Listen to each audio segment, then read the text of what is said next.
Late Report. Well, the infamous blob building at the foot of Queen Anne Hill was finally demolished this week. One ugly white blob building down, one to go. Seattle City Council members are pushing for a new policy that will dramatically reduce the number of city jobs that require a drug test before a person can be hired. The first position to be changed, Seattle City Council members. Jody Roberts, former News Tribune reporter and amnesia victim, says, having amnesia is a funny thing. I remember math and history, but not my name or my past.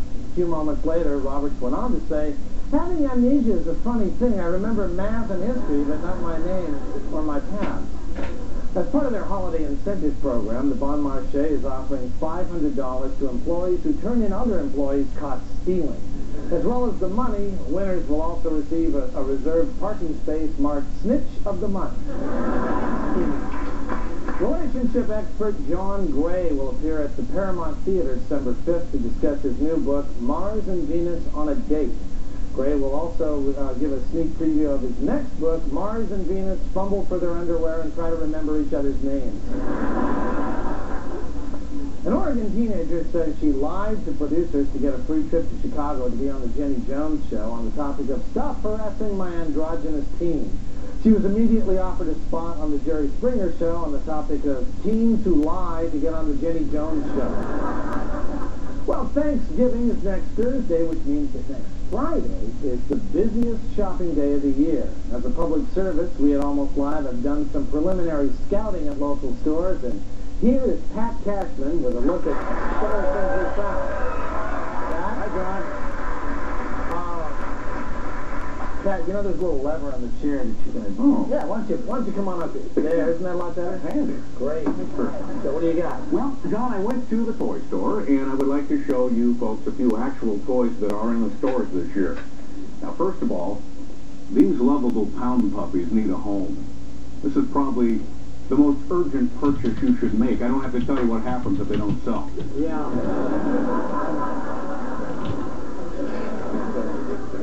Here's the Play Doctor kit. Uh-huh. Now, I don't know about you, John, but when I was a kid, we didn't need a kit to play doctor. Still, you know, this kit does about everything a doctor would need. Why, look, even a spatula. Remember that episode of ER last season where they wheeled that guy in and had an egg stuck to his face? Yeah, they got an Emmy. Spatula can come in pretty handy. Oh, yeah. Here's one for the girls. It's called Wedding Dream Bridal Jewelry. And look, there's a hairbrush, a mirror, a comb, lipstick, makeup, some tissues. Where's the jewelry? Well, apparently that's part of the dream. Apparently so.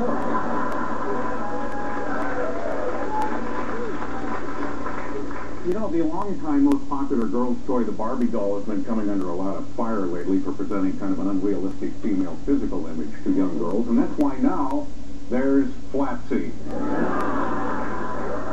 And there's the marketing slogan, she's flat and that's that.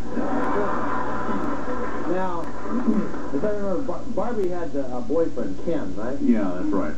Does Flatsy have a boyfriend? Yeah, Stubby. So, he's Stubby. And that's that. Uh-huh. Yeah. And you know, boys love speed and they love racing toys, and here's one called Wall Racers. And it lets you actually preview what you're going to be getting. Look, it says, try me. Turn package upside down and see the rolling action. You ready, John? I'm ready. Let's see it. Here we go.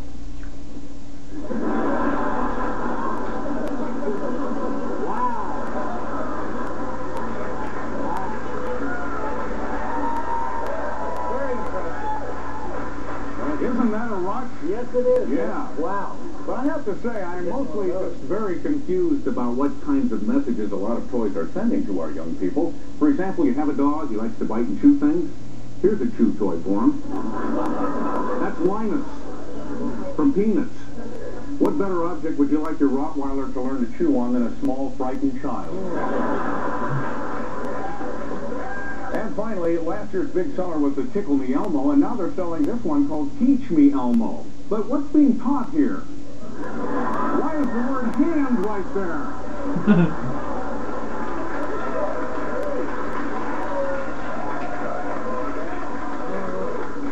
Looks Looks like this year they're teaching Elmo how to tickle himself. Apparently, sir. Well, thank you very much, Pat. Thank you. Thank you. Finally, government cable channel TVW produced a program that brought together 4 former Washington governors, Albert Rossellini, Dan Evans, John Spellman, and Mike Lowry. The part of Dixie Lee Ray was played by Ernest Borgnine. This has been the Late Report. Don't go anywhere, we're coming right back.